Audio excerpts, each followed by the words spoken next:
你好，欢迎收看《新闻面对面》，我是谢仲。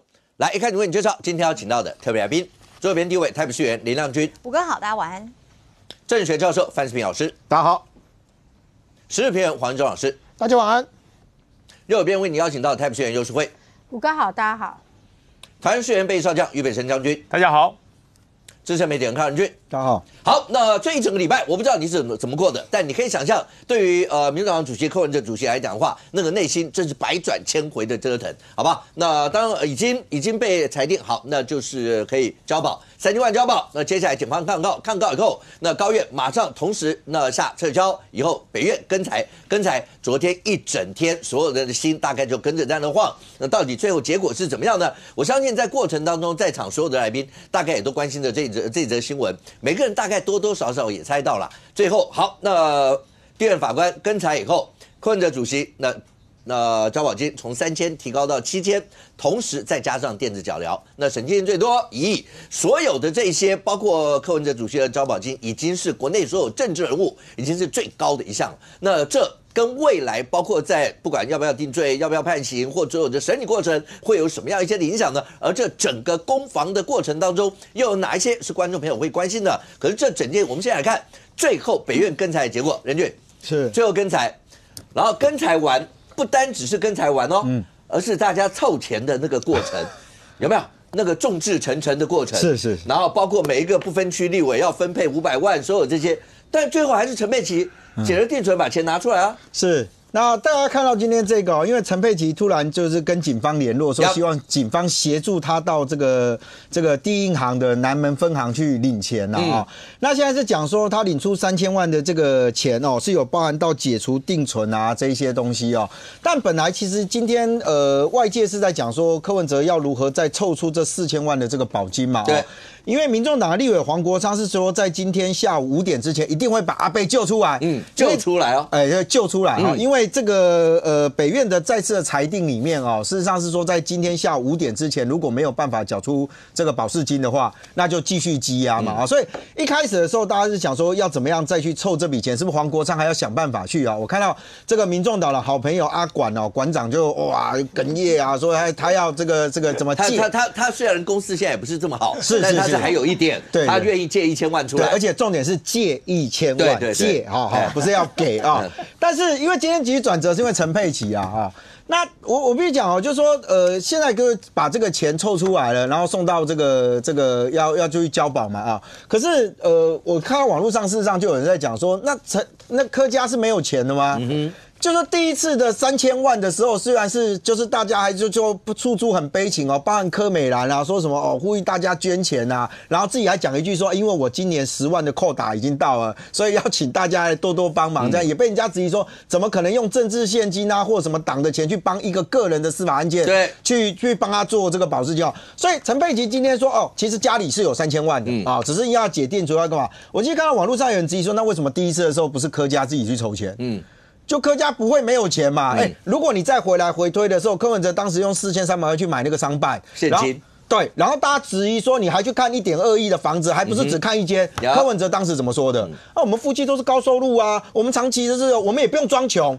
那表示柯家基本上是一定有一定的财力，但是这2次的交保事实上确实就是说民众党想要诉求于这个社会嘛那当然你说我们另外一个好朋友叫张启凯嘛，不张启凯之外，因为他们都是要筹钱嘛。另外一个叫吴春成吴春成今天一早的时候就说，各位小草不要太担心了我们差不多就是已经有一个方向感觉上民众党众志成城，真的就是在筹钱但他讲了一段我觉得特别有趣了因为他说第一次的时候是由黄国昌出面去借那个3000万，因为那时候也被质疑说，你黄国昌你们为什么这么快就把钱拿出来？然后柯文哲不是还讲说是什么黄国昌的，就黄国昌说没有是我借来的，不是我。他还讲说是什么大家一起想办法，对，就几个好朋友想办法嘛，那就不要再讲什么时间点早上什么9点08分那表示前一晚你钱都准备好，就只是时间你总要开车时间到那里吧，而且你进入到那个法院去，法院还要清点什么那些都还要时间，但现在看起来就是说很有趣的是，因为早上吴春成的说法是说，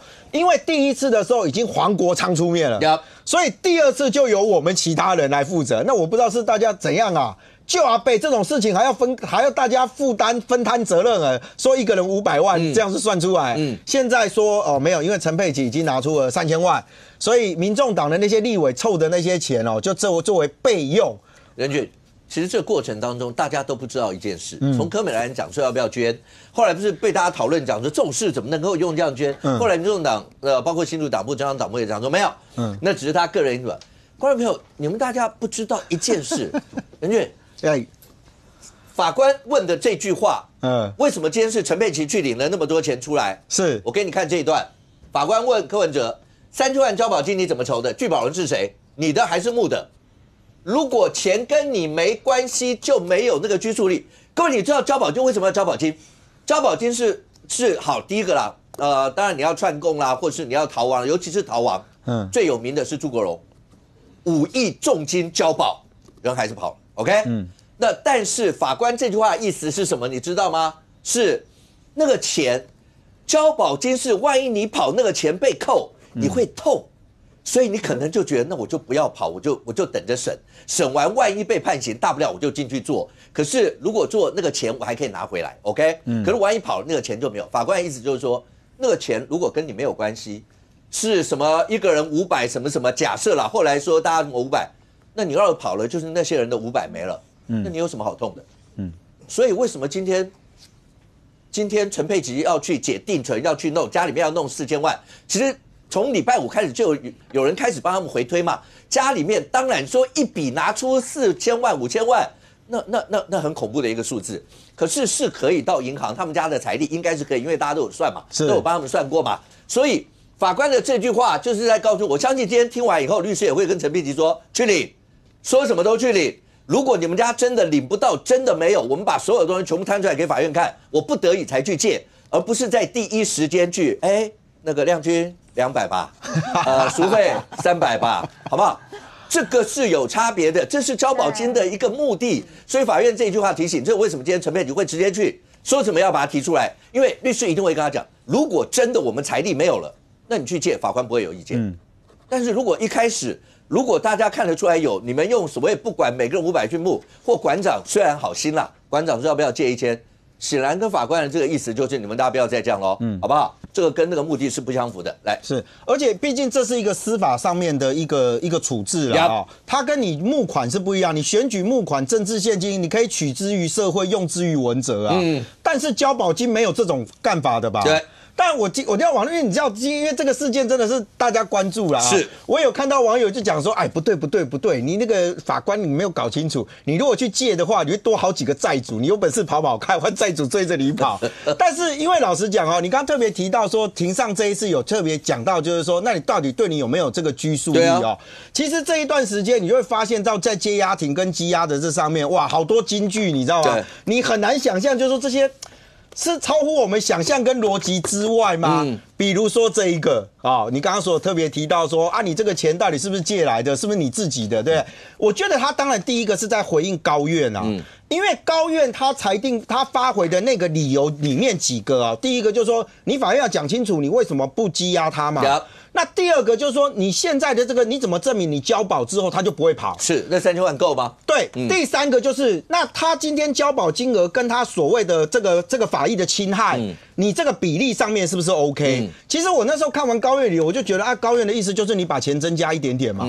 就把钱增加一点点嘛，因为你所有的问法其实后面就是你把钱再增加，然后你可能再加个拘束。所以我昨天跟这个将军同台，我就直接讲，我说那看起来就是增加一点钱然后再加上个电子脚镣防止你跑双保险嘛今天最后的结果变成柯文哲变7000万，创下台湾政治人物有史以来最高的，因为上一个最高叫林义士贪污5000万嘛，然后后面几个大家都加，那当然沈庆金大家不担心嘛，说好朋友1亿嘛对，而且加的那6000万。那本来是希望能够拼在当天晚上就直接拿出来，当然北院跟你讲没有，我们是上班以后才办理，好吧？你不能说你钱凑到了我就一定要马上办，但你可以看得出来，确实有这样的事情。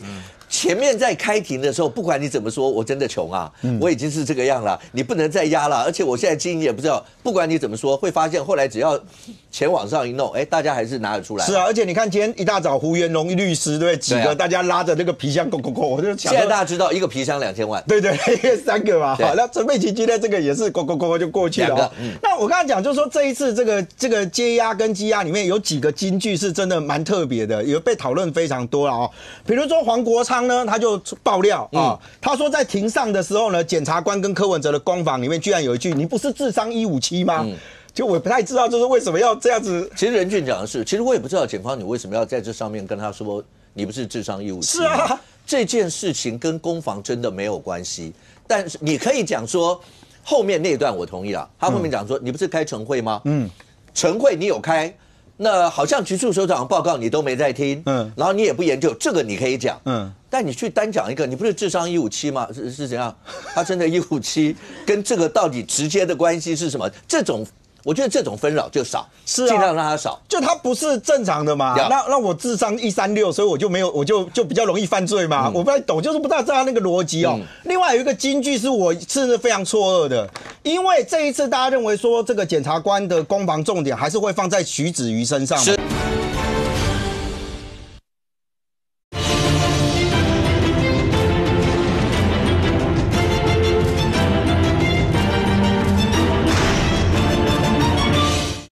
有一个金句是我是非常错愕的，因为这一次大家认为说这个检察官的攻防重点还是会放在徐子瑜身上嘛，就橘子这个角色嘛啊。那结果今天去问柯文哲说，那这个徐子瑜的角色是什么？巴拉巴拉巴拉，柯文哲说哦没有啦，他真的是不知道他行踪。我觉得到这一段 OK，但是柯文哲突然说他觉得徐子瑜就是一个爱玩的小朋友，就他只是个孩子。我的天啊，就他如果只是个孩子，你怎么忍心让他这样？你应该赶快呼吁说徐子瑜你要回来。但民众党从头到尾上上下下也没有人认为他应该回来，反而都叫他不要回来，说什么哦，因为司法是这样，他如果回来一定会被压，一定会被抓，一定没有办法讲话什么什么，就很怪。但是突然丢出了一句他只是个孩子的这件事情，我也很少在法庭上面这样看过，因为最少你今天有很多的连结跟对价，看起来跟他有关。但我必须讲哦，徐子瑜这个角色很特别，是因为他是单线对柯文哲，其他的证人或其他的人对徐子瑜现在看起来柯文哲不讲，其他人也没得琢磨。这就是回到了检方在起诉书上面的那一段话，就是柯文哲在某时某地啊，拿了1500万，又在不详的时间什么交给了徐子瑜。那你既然检察官都写不详，那表示你其他的你没有能力了啊！我就没有能力，就是说你找不出任何一个更直接的东西。所以你看到这一次的法庭上面的时候，徐子瑜的这个角色反而被弱化掉了。只是当柯文哲突然丢出了一个，就他印象中他只是一个爱玩的孩子，我觉得没有人会想玩到把自己变成通缉犯。对。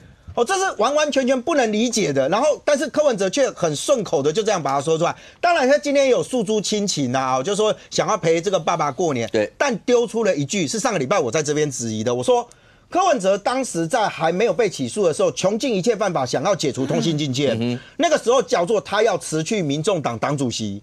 那信也不知道寄去哪了哦，也不知道到底台湾的邮政有这么差到信都莫名其妙失踪。但柯文哲出来之后又被表态，结果他这2天都没有表态，突然到了庭上的时候说他要辞党主席，需要时间，要1个礼拜，还传出了一个说他希望黄国昌能够帮忙党务，帮忙处理，帮忙处理。结果一堆人就讲，等一下，我们现在讲的是社团还是讲政党啊？如果社团我可以交接秘书长给别人啊，但是如果是政党的话，是可以钦点吗？你作为一个民主政党，是可以用钦点谁指定接班的方法啊。民众党刚才讲没有，我们按照一定的机制啊，我们还在开会啊或干嘛。但是柯文哲这个话立刻就引起大家的这个揣测，为什么？今天据说在这个柯文哲就是他们去送钱啊或干嘛，还有人讲。听说有人在外面就喊什么唯一的选择，后面不是柯文哲，后面听说我看到有人就说是不是有听到有人在喊黄国昌加油什么之类的，但我没有办法证实这件事情啊，因为我就看到媒体上面有人在讲这个事，所以我就讲就是说现在柯文哲他接下来我认为北检要再抗告机会可能不大了哈，因为这一次的这个裁定看起来是符合高院当时的那个就是发回更审的那样一个理由哦。那接下来问题只有一个，就是说第一个民众党党务后面会怎么走？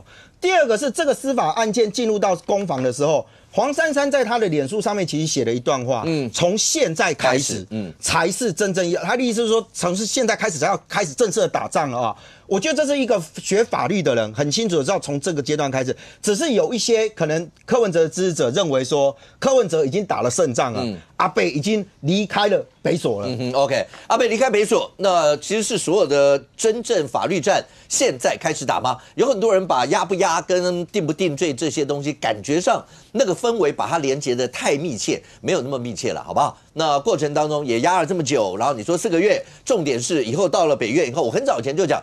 北检早就已经把这一段离开了北检了。当北检是公诉检察官一起加入所有的过程在讨论的时候，北检那时候就已经不在北检讨论这件事了，他的目光就已经摆在北院。到了法院的时候，大家就所有的证据来做攻防。好，那这是法律的部分，还有包括政治的部分。这整个案子，法律政治全部都掺杂在一起。为什么？当黄国昌对着镜头一直喊说，今天这个案子就不是针对柯文哲，就是针对是赖清德。要针对整个民众党要做一个团灭的动作，类似这些，显然在他们眼中这就不是单纯的一个法律战。可是法律毕竟是它的本质，尤其从这几天里面，交保，然后交保抗告撤销，然后跟裁完以后提高，一直到现在，新主人年轻人来，真的交不起这么多钱，要卖地。要不然抵押那块农地，那块农地我们大家好久没讲了，上面种芭乐树那块农地啊，那也要卖。可是卖地没这么快呀，抵押其实银行也要有一段，大概好歹你给他1个礼拜、半个月吧，他也要去征信这些啊。不是柯文哲的卖地是在他选总统的时候他就答应哦，而且他说如果他不想让人家觉得他在赚钱，所以他愿意用当初的评价，就是他当初进场10几年前进场的价钱平价转让。那是在他选举的时候讲的呢。年初选举就骂你对啊，那边贵几年呢？他那一块地处理了没？如果你当初就已经处理那块地，我估那些市值大概有好几千万啊。你们家这一次就那个地的几千万，轻轻松松早就付了。这第一点。第二点，你们家在今年的5月也买了一间4300万的济南路的商办呢，那个是一次付现。陈佩琪不是秀出单据吗？那5月的事呢？你老公已经被压进去，9月被压进去以后，你是不是就可以把那个商办卖一卖？是不是又有4300万？是不是又来一笔钱？我那两个加起来根本9亿啊！呢，快准备在家里的呢，穿边边的呢，就一毛不动作，也没有动，一直到礼拜5被那个就是交保了以后，就在那边有没有演那礼拜5凌晨3点交保大戏出来以后，就在那边就没钱嘛。所以每个人都动作起来，最早动作的是谁？这个是柯文哲的妹妹，在他们的选举团队早上8点的时候，他说他已经去民众党斗内了，应该是10万块，他自己人不清楚。他说因为上限只有10万，备注是要给党主席交保用，然后马上下面就有人跟他讲说，这个政治现金是归政治现金，他是不能用来做保级，现在赶快撤销，跟大家说当我没讲，就是搞了这一场戏，好。那但是柯美兰也有趣，他说因为额度只有10万，拍谁柯美兰在今年也选过立委，他是用无党籍去选，你知道他的财产申报啊，我们就用这一次立委的财产申报，他柯美兰存款就3669万然后他的股票啊有价证券加起来是2130万。光他妹妹手上就有5、6千万，所以如果妹妹要救哥哥，其实就直接直接把钱就准进去，就也搞定。就妹妹说她抖内10万，然后要其他小草大家捐，就大家再割一次的概念。这个逻辑很怪。好，这是第二个怪。第一个陈佩琪装穷，第二个他妹妹也装穷，第三个真正有钱的站出来了，英雄站出来了。礼拜5就上礼拜5早上9点08分。3000万抖内进去就放进去那个国库了，谁？夫人啊，这是国昌的夫人，高女士。好而且这有一个网友在哭手说，在12月26号，黄国昌说柯文哲有可能知道自己拿1500万汇款吗？大家知道1500有多重吗？答案是一个国昌夫人就可以轻松扛起3000万的现金在里面。好，这是。所以昨天礼拜5的这个整个表现最好的就是这3000万，就黄国昌应该是他们家就赞助这3000，这也是今天法官要求，就是说这一个论述，就是说你应该要自己，刚刚小虎哥讲，你要来定你自己的钱，你不可以拿人家的钱，不你绕跑边了。其实划算的，3000万买一个立委，再加党主席，而且这个立委还可以一直做下去，我可以啦。不是，你不能把这个跟这个什么买立文或者不是，这谁知道他会出这个事呢？如果他3000万，他是帮忙，他也只是借，他也没有说要帮你弄。我的意思说，他如果这个拿了这个他如果弃保潜逃的话，那黄国昌这3000万抖电出去的话。可以的，然后面的立委一路当的啦，这个最基本的主席一路当，这是 OK 的。好，那总之好，今天就大家说，而且你看早上那个佩奇夫人那有没有3000万，下午再加码1000万、4000万，所以结论是啥？领导不是没钱啊，领导钱就多，多当然省财嘛是就这钱，你是在那边给啥？就是在那边装什么穷，装什么苦，就是那个人设。就像刚刚人家可以讲，柯文哲不是呛说我们夫妻做一辈子医生。那买个1.2亿豪宅是有什么？也就马杯，确实他们家还有一个现在的房子，跟他儿子那间房，所以不是没有钱。可是为什么要演这一出大戏？而且我认为她老公在里面已经羁押4个月了，纵使也知道要交保，那难不成是无保请问吗？不可能，总是会重金交保。所以你这几个月是不是早就已经可以把这些钱就准备？这很基本嘛。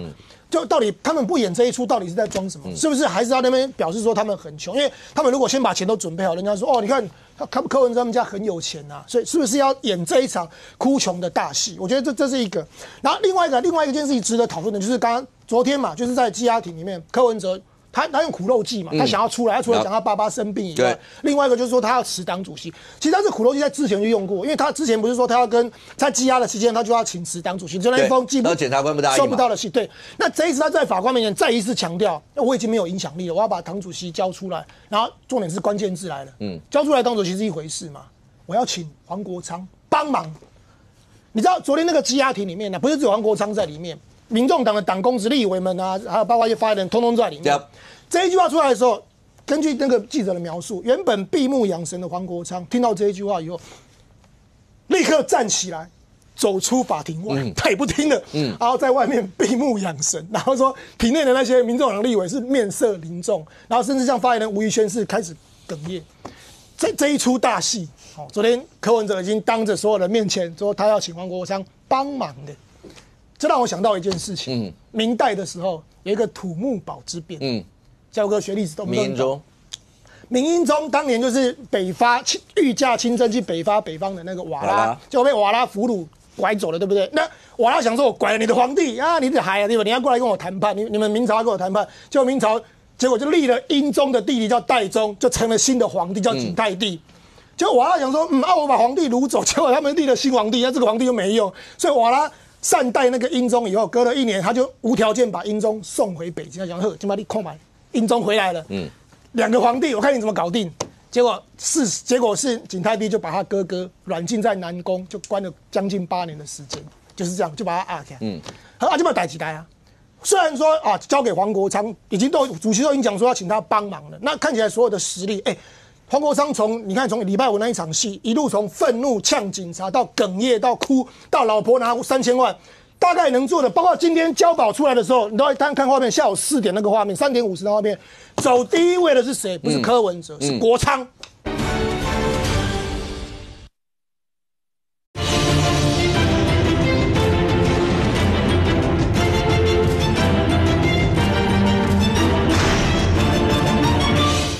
今天交保出来的时候，你都看画面，下午4点那个画面，3点50的画面，走第一位的是谁？不是柯文哲，是国昌，站中间，走在前面，后面才是夫人挽着陈佩琪，陈佩琪夫人挽着柯文哲出来。大概你想得到，黄国昌对着镜头还比一个赞，大概一切的这个画面我觉得都差不多了，都可以。只是接下来对民众党的发展，就是说看起来黄国昌大概因为黄国昌具有中央委员的，他是当然中央委员，所以他现在就可以代理党主席，他有这个资格。基本上未来大家讨论的就是说，当然黄国昌如果真的成为了不管是代理主席或是直选的党主席，那柯文哲怎么办？柯文哲虽然失去了党主席的位置，他还是柯文哲啊，这个党就是他的，就像大明帝国就是明太祖建立的那种概念是一样。虽然他现在被供为太上皇，可能就放在家里面，可是他毕竟是这个党的永远的精神领袖。我相信民众党也会这么认为。虽然党的实权在黄国昌底，所以为什么那些党公子开始哭，有的是哽咽？黄国昌党主席以后去国人要安怎？未来的头路是看向的，包括像周瑜说的工作要看谁的，看新党主席的脸色。主席不喜欢，统统换掉呢。所以这是对。可是问题是柯文哲他还是最后，我觉得柯文哲还是老奸巨猾。另外柯文哲就可怜了，然后就跟法官说啊，我主席也不要了，什么都不要。他毕竟是这个党，我觉得这个党就是跟他连在一起的，所以未来他一定就是变成是一个像太上皇啊，然后垂帘听政，去观察什么？观察李黄国昌的动作。我虽然交给你了，你是实权的党主席，未来。可是，如果你的行为怎么样的话，我还是有制衡的力量。比如说像蔡壁如，我的年羹尧是不是该回来打北京了？回来救驾了，哈。然后还有比如说像黄珊珊，还有其他这些。所以我觉得这个党未来的这一阶段，还有包括未来的那8席立委，扣掉黄国昌还有7席，要不要对新的党主席书成？因为2年条款就绑在这边。那为了2年条款算不算？是不是？那所以现在缓热一下，你敢不知？是后面那些排10几名的啦，起码别弄。起码现在这个党已经改成这样，那我们还有没有机会去递补那2年？我觉得这个才是民众党这个戏。所以结论是什么？难怪鱿鱼游戏 Netflix 第2季现在收视率很差，包括我自己都还没看。因为大家都在看这一出，我没有时间，我光他们这个戏我就看不完的。太认真。所以现在柯文哲要从雍正变成乾隆了。为什么？因为黄国昌就是嘉庆啊，乾隆要当太上皇啊，所以没有，所以我那一天遇到民众党的一个党职人员，我就给他一个建议，难怪他眼睛会为之一亮啊，因为他也在怕说换了新的党主席哦，那个他们这个党工会。这个工作不保，我说你可以学国民党100年大党，有些经验可以给你传承啊。你可以把柯文哲尊崇为总理或总裁啊，创党的一个角色啊，永远不变。就是国父走了以后就叫总理，然后不能再有人当总理，对，不能再然后接下来蒋中正当总裁，总裁走了以后不能再有总裁，对，所以后来叫主席，对，永恒的总理啊，那个柯文哲就是一个永恒的创党的总理，然后你们党主席就继续去改选这样啊，不管谁当党主席，遇事不决问总理这样子啊，这样你们就永远扒着总理。你人真好呢，你都帮他们想好了啊，对，你知道听的人眼睛为之一亮，本来很难过的嘴角就往上扬了。对，这国民党100年大党还是有一些制度可以参考的。OK， 那对以前其实我在读书的时候，我们的教授就曾经讲过，这个国民党就是不能有人超越前面，所以那个名称都不能用。然后本来有人在开玩笑说，那主席那时候是蒋经国，那主席万一走了就不能再用主席，那下一个要什么总干事吗？那名称再往下叫就不知道叫什么。还好后面没有了，后面就主席就一路往下走。OK， 可是这所有的事情，柯文哲今天你看到他被交保7000万。可是中间还有另外一项的条件，范老师，电子脚镣，对，电子脚镣在一般来讲，你说像这种不管是贪污治罪条例的涉嫌的人啊，或是一般的政治上的一些或是一般刑事案件，真的用到电子脚镣，其实没有这么多，但这次用了电子脚镣，而电子脚镣，柯文哲因为他想看爸爸。OK， 那黄珊也有出来跟他们的群众讲说，那是因为柯文哲自己也同意，他重点只是看爸爸。你有没有发现柯文哲主席的人设？从当初最早第一次搜索的时候，对着镜头讲，你们做了这件事，去搜了国内主要在野党主席的家、办公室，所有这些，你们要承受所有的政治风暴。但是这次交保完以后，他出来讲是希望对台湾社会有一些正面的力量。然后，当然我觉得他为人子看爸爸这个 ，OK， 这个不用怀疑这一块，他想要看爸爸，这些是加电子脚镣以后，整体看起来构成的一个条件。柯文哲人设是不是？他是尝试再恢复到以前的人设吗？其实刚才我们看到那个荧幕，就柯文哲走出法庭嘛，旁边陈佩琪嘛，我觉得他感觉是意气风发然后陈佩琪还特别化妆 ，Sado 穿了一个苏格兰格子的套装，那是我没看过的，大概新买的最近有心情买新衣服了，跟那个之前。在这个总统府前面杯空那个凄风斜雨的那个情况这边帮柯文哲声援，我觉得是判若两人。我觉得他们整个人活过来了，然后再加上柯文哲老公能出来，他当然要开心啦。对，真的是感到非常的开心。而且柯文哲那个走起来健步如飞的感觉，完全我认为他在里面面对法官，他的态度绝对不是这样。他一定是卑躬屈膝，然后声泪俱下。然后希望能够获得这个法官的同情，然后说他辞党主席，然后说他爸爸现在重病等等，可是他出来完全不一样。我觉得这就是柯文哲，该扮演什么角色的时候就扮演什么角色。那所以我觉得民众党其实我必须要讲，从上个礼拜到今天，真的是把丧事当喜事办。其实如果你去看那个法官的你说裁定的对，其实他并没有说是柯文哲是这个冤屈的或者说证据不足哦。他里面直接讲了，第一个他就直接讲说，那被告这些人确实是犯嫌重大，对。然后他也讲了，他们是有逃亡的可能性，对。那也不是没有串证的可能性，只是他觉得用当时的交保3000万或什么那些方式，他觉得就已经足以能够不让他们做这样的一些事情，而且有一个前提，他讲，因为检察官侦查已完备，对，意思就是我觉得你查的也差不多了，对。那其实摆明了讲，意思就是大家就可以打。官司不是一定要压着才能打，你他出来你也可以打，对，大概是因为这个原因，对，所以说我觉得民众党也在开心什么啊？我也不觉得陈佩琪今天换了新衣服也没什么意义了，因为我觉得其实未来的挑战才出来。那你看嘛，就是上礼拜4的时候，柯文哲是宣布是3000万交保，那为什么是由黄国昌的夫人高女士在礼拜5拿着3000万？出来，大家觉得很奇怪，因为黄国昌其实跟柯文哲的关系并不深入啊，是在今年1月才当选的民众党的不分区立委，过去他是时代力量的嘛，所以我觉得这不太好了，因为到时候真的如果是黄国昌当党主席的话，那是不是因为他拿了3000万出来协助柯文哲交保？因此得到这个党主席，你为什么都要把这个摆在一起看呢？因为这个，因为你想，因为黄国昌确实声量最大啊。对，可是3000万不是小数字啊，3000万不是3万啊。你说一般人拿个3000万出来现金呢？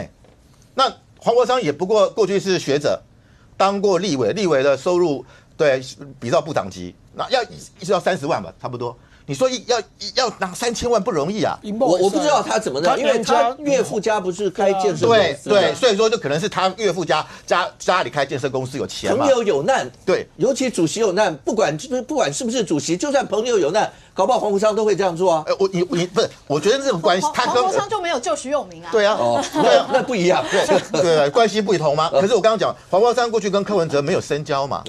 那今天我想，因为柯文哲跟那个是那时候是柯文哲他们在第一次还记得吗？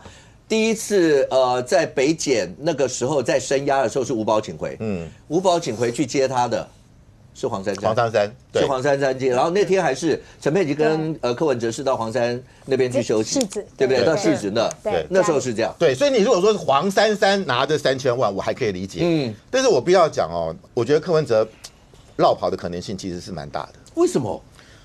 你想想看，你想一下柯文哲说，不要讲说柯文哲现在在台湾社会的他有他的地位在或这些，他就一直跟法官讲啦，我如果跑了，民众党就倒了，他不是死的，他宁愿死在里面，他也不会跑。范老师，你要看他讲的这么，他都已经把这个都讲出来了。我必须要讲啊，对他来讲，他现在被判28年，只是这个一个案子哦，还有北4科的案子，还有雨果市场的案子，他没有判是起诉了，还有没有起诉？他都还没有。然后还有就是这个所谓的这个转运站、雨果市场这些这个搞下去，我跟你讲，柯文哲这辈子真的不用混。那他如果真的被关的话，那关到90几岁啊。我认为对他来讲，政党不重要，而且会有人想接嘛，黄国昌可以接嘛，所以我觉得真的台湾真的因为四面环海啊。他真的要跑的话，而且你怎么知道没有渔船的船长是柯粉呢？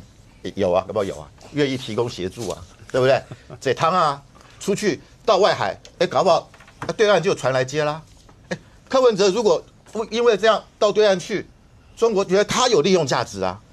大家不要忘记，一个落跑的被法院然后交重金交保叫你不要走。如果柯文哲真的用这样的方式，傅老师，你觉得他到了对岸他还有利用价值？他连小草都不会信他啦。大家还记得吗？那时候对于柯文哲被收押的时候，国台办怎么说的？这叫台独黑牢。只要你反对台独的，只要你不支持赖清德的，柯文哲就是下场。柯文哲如果到对岸去开记者会，我就是被迫啊。孙中山有伦敦蒙难记，我北京蒙难记。然后以他对台湾年轻人的这个大陆下的支持，我觉得其实我认为，其实柯文哲之前这个选完之后，中国其实是希望他担任两岸的某种桥梁。因为我们知道连战年纪已经大了，柯文哲是本省籍的，228受难者家属，对，又是台大的医学院毕业。台湾因为经过这个日本统治，我们对医生特别尊敬。台大医学院毕业，台大医学博士，台大医学院教授。这种在对岸来讲，它是有非常具有怎么样，都是非常具有这种代表性的。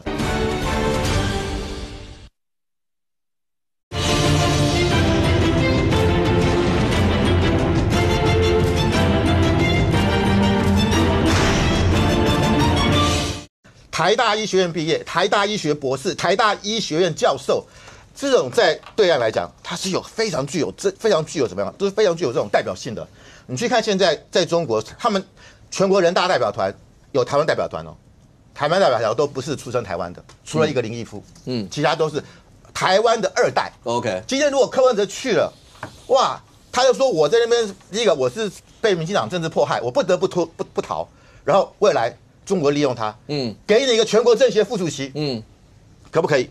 是有可能的哦，你就有代表性哦，所以我必须要讲，柯文哲如果他这个官司的问题一直没解决的话，他逃出去的机会是我觉得是蛮大的哦。因此，我觉得柯文哲这个人就是他很这个崇拜毛泽东啊，毛泽东这个人就是他的个性就是，当我弱的时候我会示弱，当我强的时候我比谁都强，对不对？你看这个。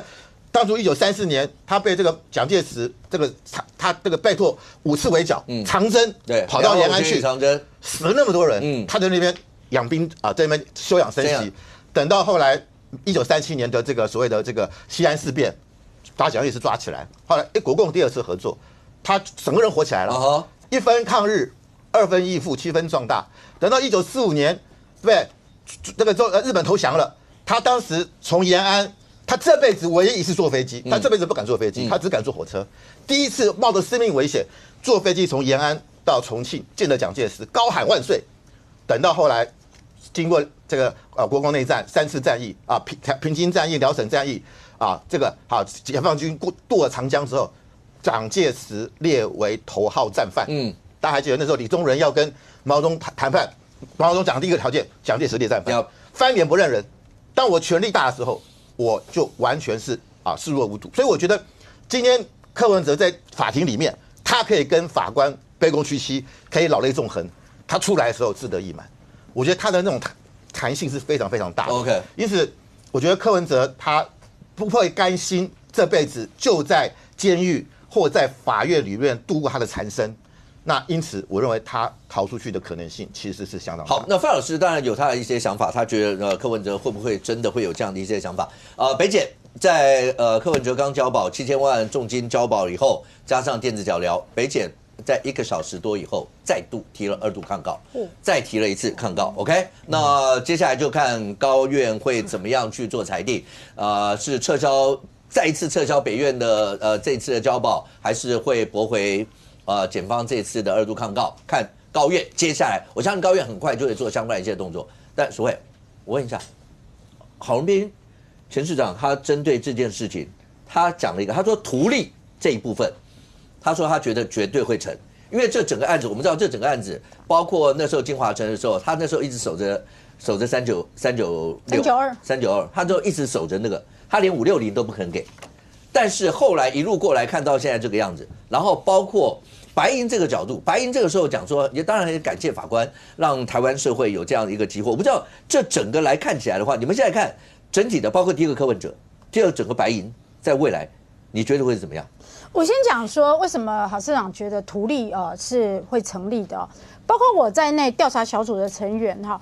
我记得我在这个节目也讲过就是从我们调查小组在议会所调查的资料里面那个时候我就讲了8个字图利无疑收贿代偿因为我们议会没有司法调查权，所以我们没有办法去调查有没有收贿金流这回事但是从公文的资料，整个公文的流程跟行政流程就是相当的可疑然后违背法令这件事情是十分的明确所以那时候我们讲图利无疑那其实从这个我们知道说，这次检察官的完整的起诉书大概有800多页，890几页，提供给媒体的新闻资料大概190页就是这一本厚厚的这一本我大概完整的看过你看我还有贴很多小标签里面花了相当大的篇幅去讲图利的这一块的罪证大概花了50页左右去讲述柯文哲从106年开始他如何跟沈庆京接受沈庆京的这个陈情，然后从林清荣副市长、林周明局长第一任的副市长、第一任的都发局局长，到彭正生副市长、黄景茂局长，然后一路从这个12万允建楼地板面积，他协助他到这个20%的容奖哈，一关不成又一关啊，巨细靡遗的描述这个柯文哲啊跟这些局处首长怎么打交道，柯文哲跟沈静京怎么打交道，50页的篇幅哦，这只是新闻资料而已哦。他开宗明义就写到说，柯文哲违背职务，收受沈静京交付之贿赂，且与公务员共犯图利，然后开始巨细靡遗。那这里面为什么我认为图利是非常有机会这个成立的？是因为里面所牵涉到的公务员很多的证词都已经证供了啊。再来，现在民众党一直去讲说，你1500就是一个数字，你只能说某时某地啊是个笑话。我告诉大家，这个 Excel 不是一个笑话，北检也花了9大页啊去阐述说，它其实不是一个 Excel 表，它其实是一个账册啊。它在这个新闻资料里面是，它在这个 Excel 档是一个这样的呈现。9大页是怎么样呢？9大页就是它里面是有很多人名、很多金钱。好了，那沈静京的这一笔，沈静京不认，柯文哲不认，但是还有其他笔啊，其他的王某某、范某某、陈某某。北检只好一笔一笔的去查证其他笔的人事时地物，那其他笔的每一个人都认了。北检很巨细靡遗的，连非常 detail 的剧情他都把它拼凑出来的。拿着钱到了市长室300万，市长还骑着飞轮，没有停下来。那个人觉得很无趣，放下来说我还跟别人有约。300万放着就走哈，证明了嘛。然后范某某啊，柯文哲亲自到了范某某家的地下室，范某某从他的车子的后行李箱拿出500给柯拿走了，也证明。所以北检为什么要花9大页去把每一个人这个查证，是要证明说这个不是一个无意义的 Excel 表格。这个是一个人我们俗称的账册，那你柯文哲就要讲嘛，你说这个你不知道档案是哪里来的，那你要讲还有谁知道你的金流来源，可以去踢出这个东西嘛？第二个，你说这全部都是属实，你要坚持说这个1500不知道是谁去插入这一行的，那你就要看法官相不相信，舆论相不相信嘛？这不是一个现在。这个黄国昌也好，或民众党也好，去带风向说笑死人了，用一个 Excel 就想定罪，这不是一个天马行空的 Excel， 这是一个给钱的人都已经证实的 Excel 了。那你说这个微金小沈不认，或柯文哲不认，当然啊，犯罪者有不自证己罪的权利嘛，但它不是一个没有意义的嘛。我们常常实务上看到凶手，即便他的指纹在刀子上，他都要说我不知道那个刀子是谁的，我不知道我的指纹为什么会印在上面。我们常常看到笔录有这样嘛，那就是法庭上的攻防嘛，检察官他有他的一套论述的推论，然后这个辩方也有一套推脱的责任。我不小心去摸到的，哎呦，我吓到，我捡起刀来，指纹才会在上面。那最后就是看法官嘛，法官他也不是傻子嘛，所以我说这个北检的证据为什么今天会被认为薄弱？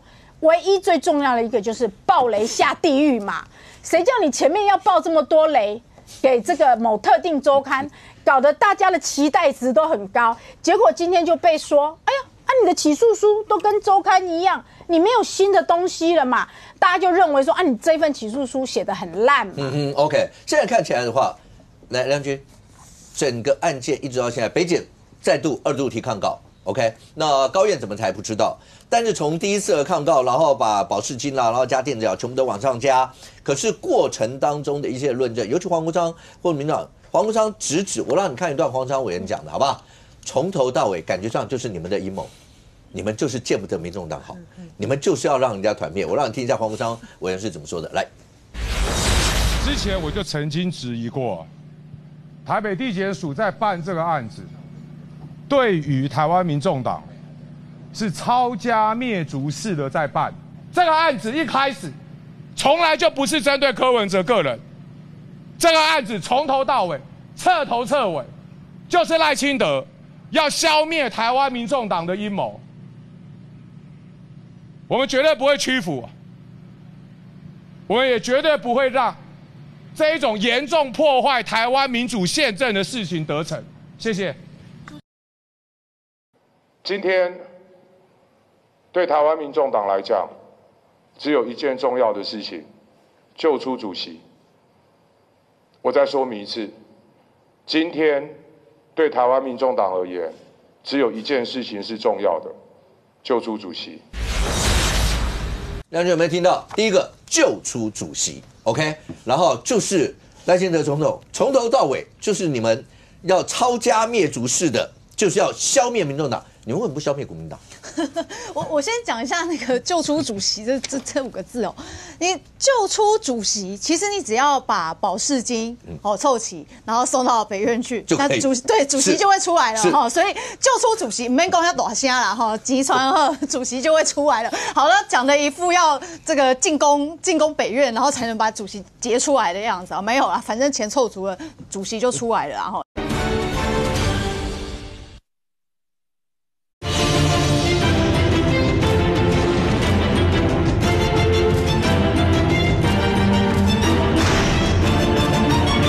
进攻北院，然后才能把主席结出来的样子啊，没有啦，反正钱凑足了，主席就出来了。然后那黄国昌呢，他一直呢把整个金华城的案件导向说，是这个民进党啊，是赖清德啊，然后呢在影响司法等等的。可是刚刚其实淑慧议员也提到了嘛，整个起诉书里面包含我们在议会里面的调查小组针对金华城的案件，难道是赖清德总统叫柯文哲给沈庆金容积奖励的吗？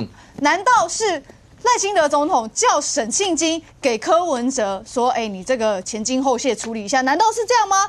还是说，难道是赖清德叫你们台湾民众党在做政治现金的时候要做假账，拿出假发票，从这个原本90块变90万？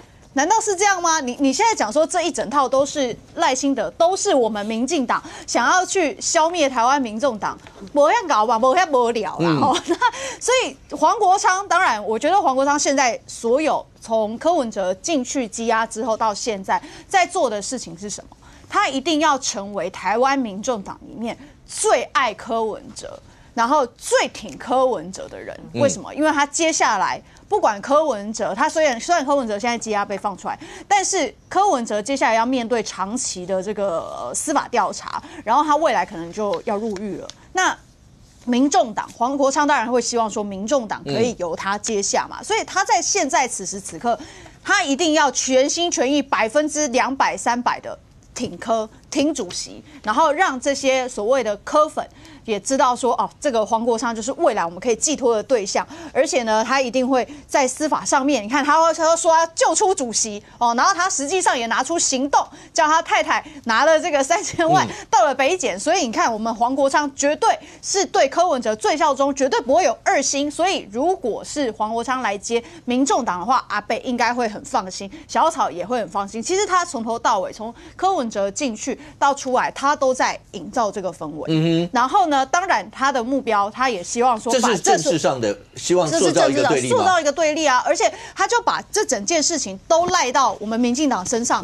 我觉得从头到尾这样子的一个荒谬言论真的，你看这个现在网友就在笑说你看黄国昌讲说金华城案就是赖清德要消灭民众党的阴谋，我们不会屈服。然后网友就说旁边这个记者的表情很有戏，很好笑，因为我想记者都快喷笑，我想说这到底是在攻啥但我真的要讲今天柯文哲他交保出来，然后到后来受访啊，然后总统的这些举动，我觉得民众党把这件事情弄得很高调，然后搞得一副柯文哲交保出来，好像整件案子就无罪的样子。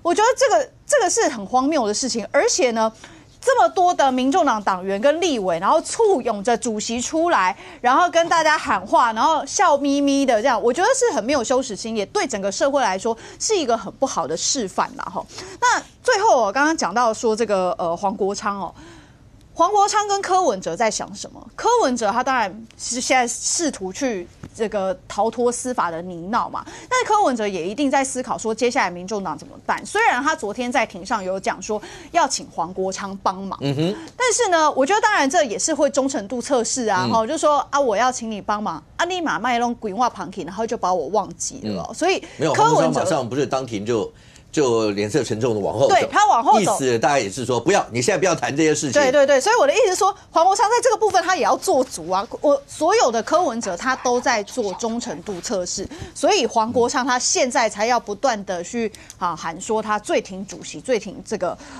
柯文哲。可是呢，我觉得这两个是一样的人，黄国昌跟柯文哲是一样的人。今天不管你黄国昌借了3000万给柯文哲当他的交保金，或者是说柯文哲认为说你今天有借我3000万，我会不会就觉得说我欠你一个人情？他们两个都不是这种人，所以未来看不顺眼背刺就一瞬间而已啊，这个多少钱的保证金根本就不重要啦。所以这两个一样的人，在未来，黄国昌如果在哪一天他决定认为柯文哲在司法上面确实会出现状况，决定一刀切割的时候，我想柯文哲在民众党内的这些势力也一定会来反对黄国昌来进行。亮君，你有没有想到在未来包括民众党那些朋友会小草会直接拿，因为这2天民进党那时候钱阁揆谢长廷。钱阁揆，他不是在脸书上有发一篇吗？他也觉得说，那个包括钱啊，所有那些的证据啊，贪污受贿的证据，他觉得太薄弱啊，或类似这些。你有没有想过，民众党的可能会你看你们的钱阁揆，他也是民众党，他也是律师，他都这样讲。我觉得这个在司法上面，因为大家讲说，检方里面的起诉书内容的证据到底足不足够，或者是说。大家一直讲说，那徐子瑜的角色是什么？那检察官要必须持续的来去跟北院做说明。那我觉得这个部分，当然在司法案件接下来进到审理的时候，法官一定会要求检察官提出更多的证据来去做说明。所以接下来进到司法程序，大家就看嘛。那只是说刚刚讲到的图利的这些行为，其实是已经非常非常的清楚了。那至于你说相关的金流跟人证，现在还有人在国外，你要怎么样更进一步的去调查，或者是所谓的这个账本。或者是虚拟的账户根本就在国外的这个人身上的话，那检调他要查，当然就会有一定的难度，所以现在当然就卡住嘛。那你要讲小草就要讲说那你们这个民进党的谢长廷谢院长也有这样子讲，那我觉得在法律的部分，这个检察官接下来他必须在审理的时候，他要持续的说明嘛。但是我还是回到原本的这个案件里面，金华城案子从头到尾在台北市前无古人后无来者，就是只有金华城，独他可以拿到标破840，超越法律的容积奖励。OK， 因为这一段当然就是讲说，我不知道谢长廷谢前院长在讲这个内容的时候，因为我们的贪污治罪条例里面有2个形态嘛，一个是图利，一个是收贿。那他说收贿的那个证据，你还记得吗？我们从那天一拿到起诉书，我那天在节目就讲说，我那天看着新闻，听到香月念到某实地，然后我就想说，这大概是今天最重要的3个字，大概一定就会绕着这3个字走。那我不晓得谢长廷谢前院长如果要跟郝龙斌前市长讨论一下图利那一块，不知道会，因为贪污这个条例本来就2个形态嘛。对。那这部分，因为我们看到谢长廷前院长琢磨在图利这一块，他讲的是收贿呢，但是这所有的部分，如果跟郝龙斌前市长2个人在论证这一块的话，不知道会是什么样一些的结果。可是这整件事情一路到现在，将军。现在很多家长都怕小孩爱玩呐，对，一爱玩到了国外通缉也不回来了，是玩到被通缉不简单，对，一句他就是个爱玩的小朋友，这整件事情就带过。可是法官有一个态度法官一直跟检方两次要不要羁押庭的时候，法官都问说，橘子这个角色，你是不是能够再清楚讲白一点，能不能再清楚讲一下他的涉案程度到底是怎么样？看来橘子真的这么重要？当然，我先讲现在橘子的问题，柯文哲的态度还有黄国昌的态度应该不一样。柯文哲现在的态度是，只要不关我，什么都可以。只要不关我，钱好商量。只要不关我，那个什么电子脚镣啊，什么智慧监控都好。你只要不关我，都好商量。这是柯文哲。那么黄国昌呢？主席，你只要不退缩，我们都挺你。柯文哲如果退缩了呢？他如果真的辞党主席呢？黄国昌会崩溃。真的，如果柯文哲今天面对镜头，好，都不要劝我，从此刻开始，我辞党主席，从今天开始，民众党跟我无关。黄国昌会崩溃。那个小草就会像什么？你知道，白莲教九宫师傅刀枪不入，突然间前面是一个铁板，铁板掉下来那种感觉一样，会崩溃。所以现在黄国昌心里10000个想法就是：主席千万不要退缩。如果就算法官要压你，你要顶住，你要挺住，你挺不住就完。所以这2个人态度是不一样。柯文哲说别再管我了，黄国昌说绝对不要退缩。那橘子的态度是什么呢？橘子态度是说我就不回来。我就不回来。柯文哲，你什么时候叫我回来，我就回来，否则我绝不回来。这哪是一个好玩的孩子啊？这是个倔强的孩子喜欢出国去玩耍。我相信年轻人都喜欢出国去玩耍，玩到你的护照被注销了都没关系。没有这种事吧？他护照被注销，然后这2天媒体有讲说，检方有调，包括因为你在外面，第一个要现金嘛，第二个要不然就用信用卡嘛。是他的信用卡所有相关常用的那些都没有消费的记录，都没有消费交易的记录，所以他应该也看电影。对，因为电影里面通常都是如果要是有消费记录就会被追，所以他也不用信用卡消费，他也我不知道，除非他现金有多少，或是他在国外有人帮忙，有人接应，除非有人帮忙啦。应该是有人接应了，否则他身上不可能带个几千万日币。对，他已经出去多久了？对，不可能带1000万日币在这个。或者是他原本日本就有账户。对，要不然账户，要不然就是有人接应。你反正你负责用，我帮你刷，也有可能。但是橘子为什么冒这么大的风险？这种冒险很好玩吗？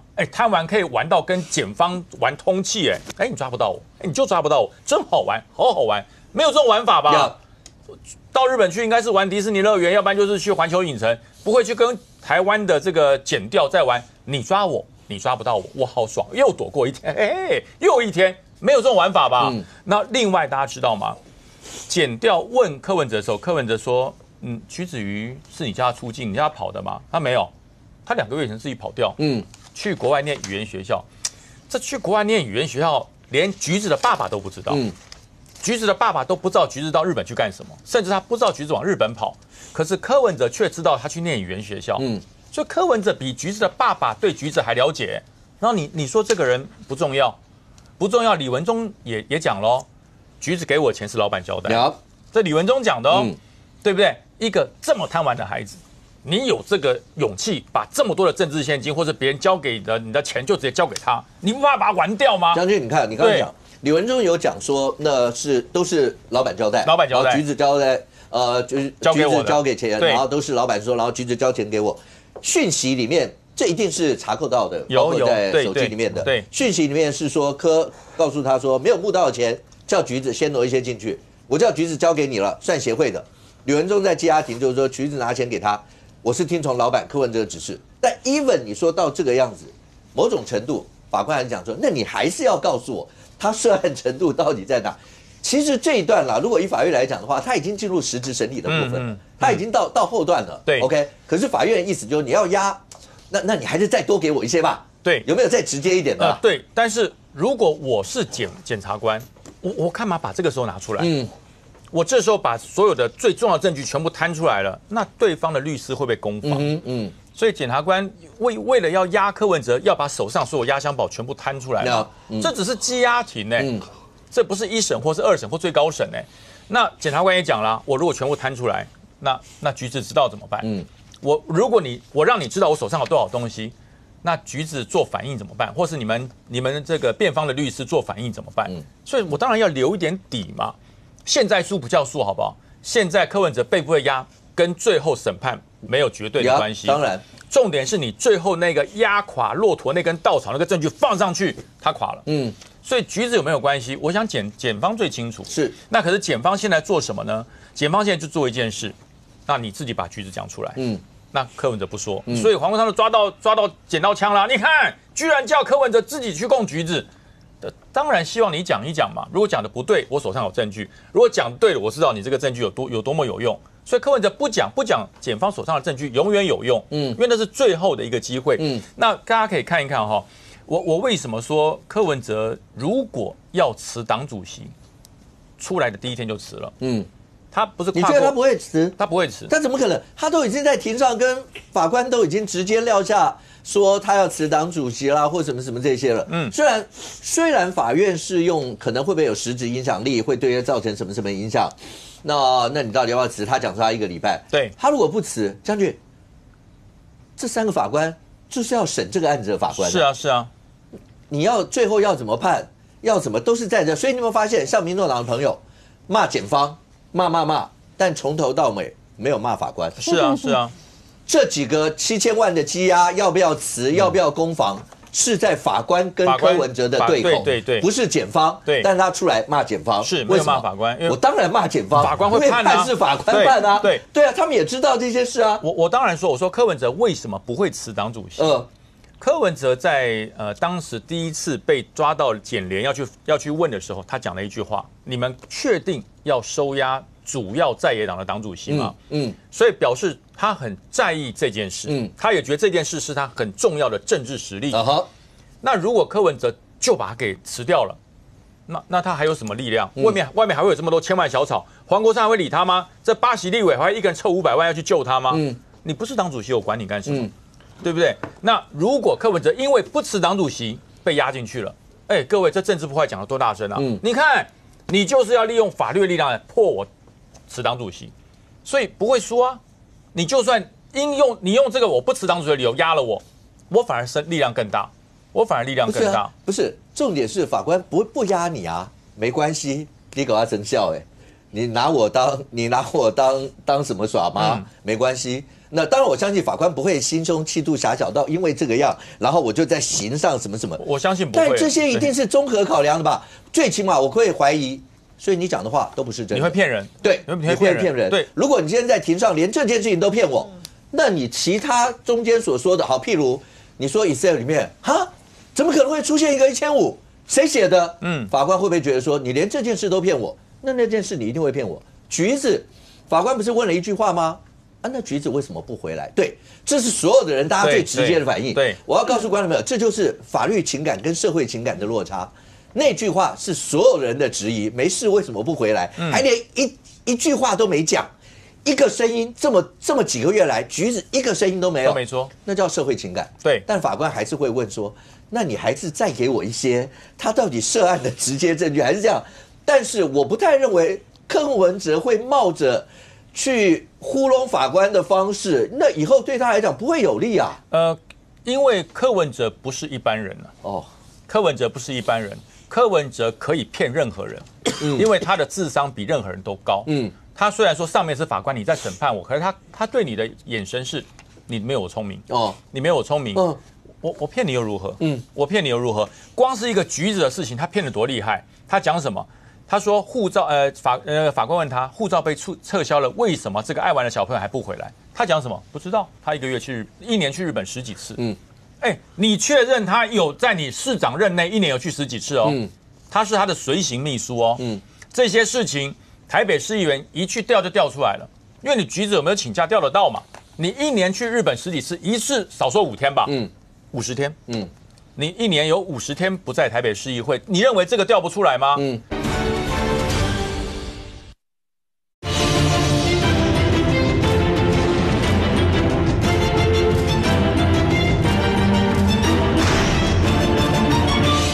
你1年去日本10几次，一次少说5天吧，50天，你1年有50天不在台北市议会，你认为这个调不出来吗？我相信橘子在台北市长任内没有出国10几次，可是柯文哲却可以讲出来，所以他哪在乎啊？将军刚刚讲对了，但是我个人以开庭的经验，我觉得法官很容易就感觉得出来，这个人说的是真的还是假的，更不要说有一些证据资料可以佐证的出来。就像刚刚前面讲那个 Excel 告诉你说那1500怎么会在这？怎么会这样？谁写的？那你觉得法官坐在上面的心情是什么？他不会直接跟你讲说卖 gay 先啦什么，没有法官，但很少有法官会这样，通常没有人这么直接啦。法官通常讲说我看过，要不然就是你真的要这样说吗 ？OK， 那你就继续这样说，没关系，好不好？那反正你说你的，我判我的。有的法官会这样，有的法官呢大不了就是 OK 好，那反正就记名笔录嘛，就是这样，大概是这样。可是法官的自由心证判断，有很多人误解自由心证，法官的自由心证不是这么宽，好不好？他也是在社会规范之下，大家都在社会打混嘛。那虽然法官通常也不会把自己跟所有的社会人士，就你说饮宴啊什么摆一起，不会。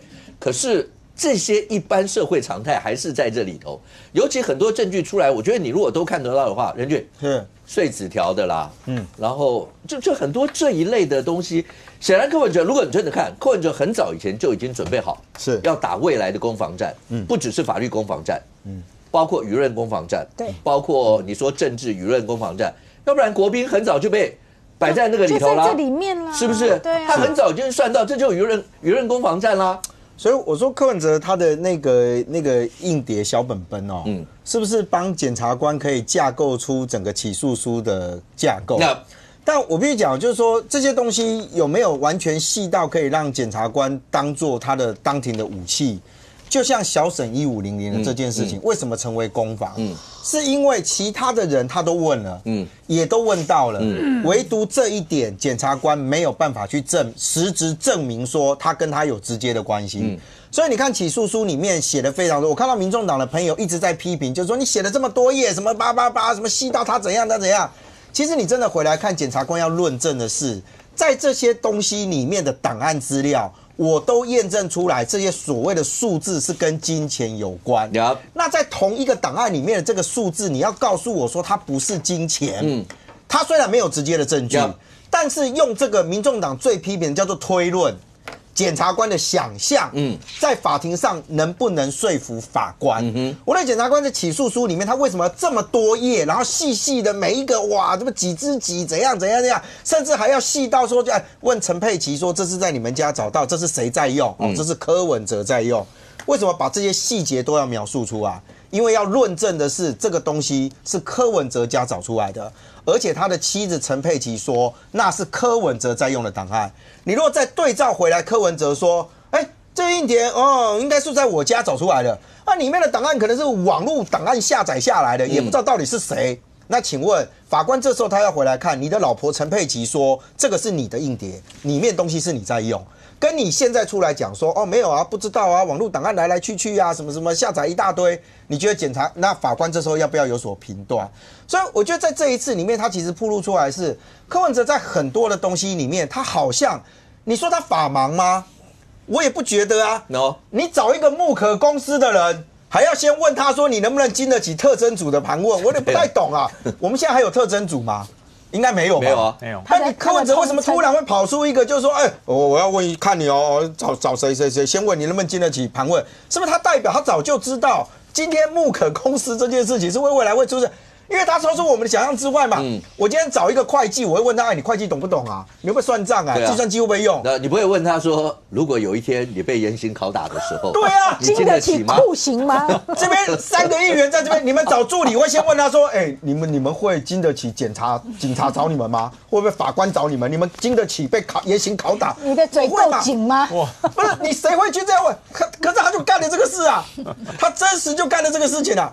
包含到你刚刚讲说有没有什么预谋或什么的，就那神秘的那个授权金啊，现在里面也讲啦，就说民众党那一阵子的胡说八道说什么没有啊，我就是什么授权是这样，授权他管理小物他就是个管理费什么，就胡说八道嘛。为什么？那个起诉书里面现在都告诉你讲说没有啊，柯文哲跟人家签的合约里面，柯文哲就讲说对有，他们就是会给我授权金，但金额不知道是多少。那后来才知道他是给了我1000，他就是给有这个钱，然后有给我450万。那你的民众党那时在解释450万的时候怎么说的？民众党说那个450万柯文哲已经全数捐作党务使用以及公益了，是这样吗？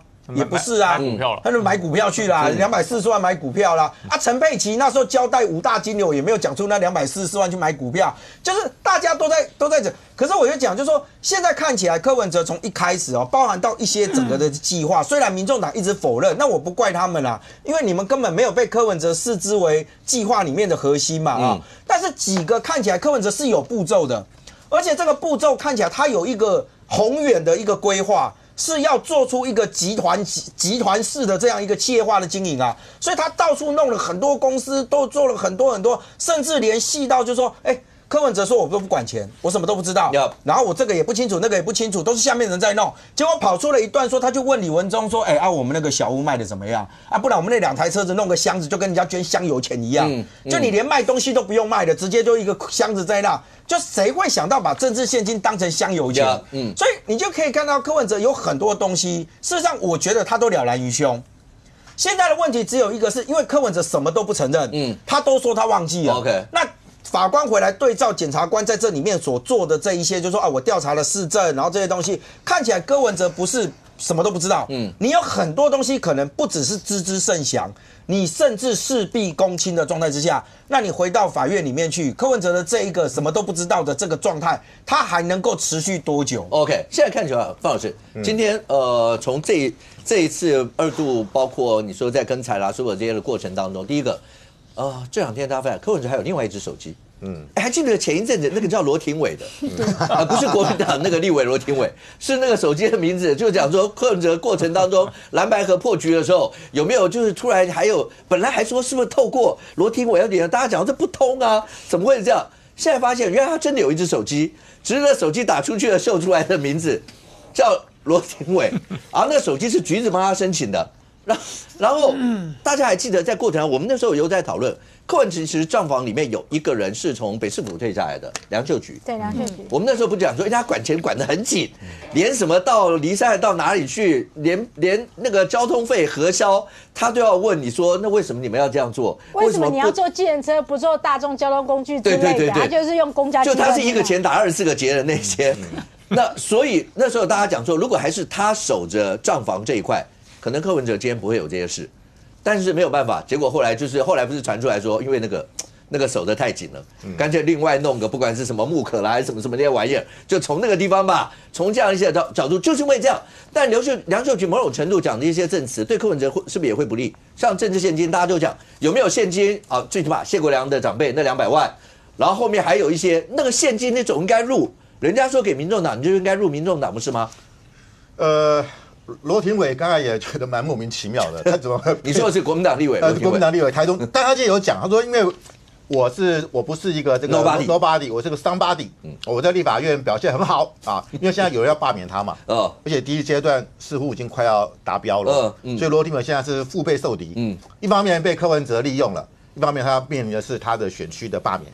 那我必须要讲，就是说今天为什么检察官要再次的提抗告？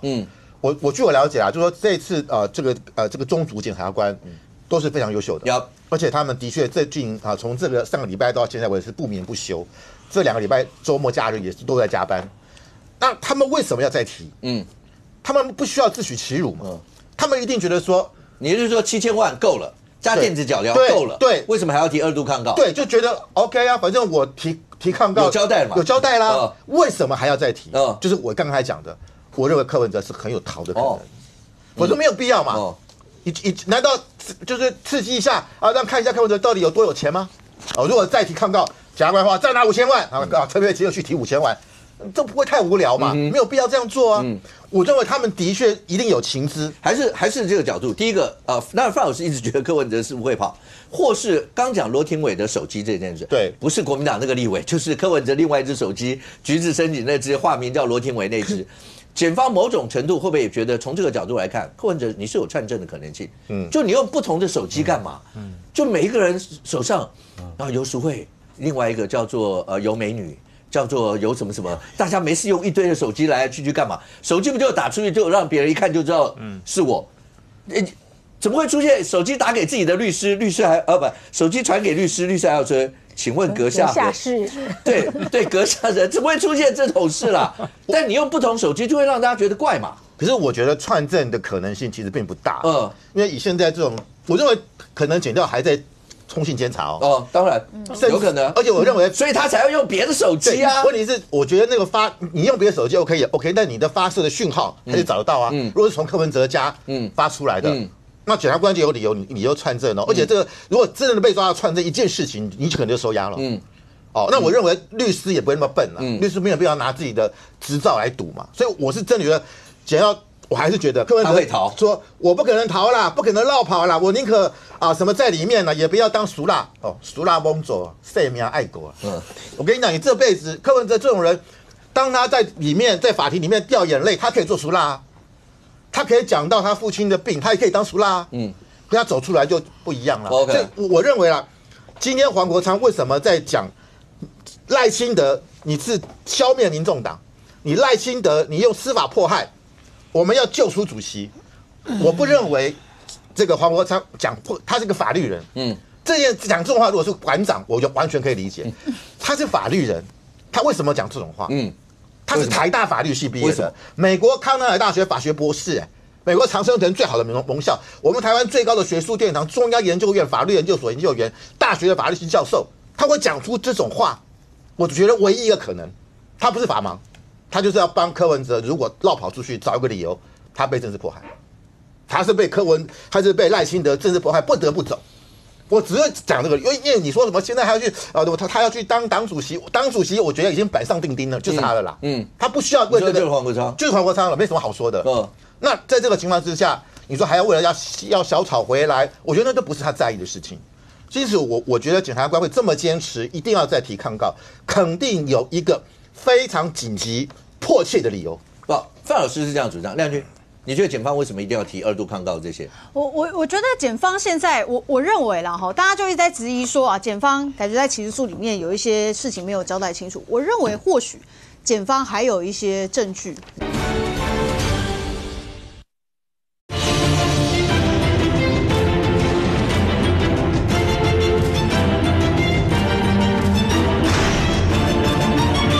我认为或许检方还有一些证据还没拿出来，或许啊，要不然因为你接下来要提抗告，你必须要去说明说为什么。当然，因为前面已经讲说他有没有串证啊，然后逃亡之余嘛。那再来就是说，上一次提大家一直讲到说证人，是不是还有味道的证人？那味道的证人跟柯文哲跟本案的重要关联性，那。他在提抗告的时候，他一定要再拿出新的东西，否则还是再来一次嘛。然后对于这个检察官来说，等于是恐怕又要再被他讲一次，说你又没有新的东西了。因为你要想象那个再来一次的话，还是这3个法官哦。是啊，这还是这3个法官呢？你到了高院不是，可是在地院发回，如果他发回更改，还是这3个法官。这3个法官会讲说你没有新的东西。黄国昌现在就已经在考试说，哎呦，你1个小时还在念以前的起诉书。可是检方势必要拿出一点东西来嘛，对不对？是，所以我的认为是，或许检方手上还有别的东西还没拿出来，所以他再提抗告，恐怕就是他决定再把一些东西再挤一点出来。OK， 对。他可能检察官觉得法官有很多东西还没看到，要提醒他。真的。我举例来说啦，光是这100多页，可能很多人就没有看到哈。像这个里面哈，我举例了，这个102页里面哈，就很详细的去描述说。从去年到今年啊，包括说民党开始提记者会去质疑金华城这件事情啊，还有监察院开始调查，小沈就非常密集的一直在留简讯、留言跟抠柯文哲啊，方便请回电小沈。方便请回电小沈，晚一点方便请回电小沈，看完请回电，以便告知里面的美感小沈，方便请回电小，非常民进党监察院要整理的，就算已经下来了，请参阅非常的密集哦。然后接着又开始叫葛圈人通知他说要删简讯，奇奇怪怪的简讯要删除，等等串嘛，要去沟通怎么讲哈。然后再来就是这里面160页也去提到说，我们的议会是今年的4月24提案要成立专案调查小组，4月28柯文哲就通知他以前在市政府的秘书长，谁说他卸任就没有实质的影响力呢？要他把所有金华城的资料提供给他了，所以他同步赖告诉陈志涵说。今天陈志明就是以前的秘书长，有送一堆资料给我，应该也有给你啊。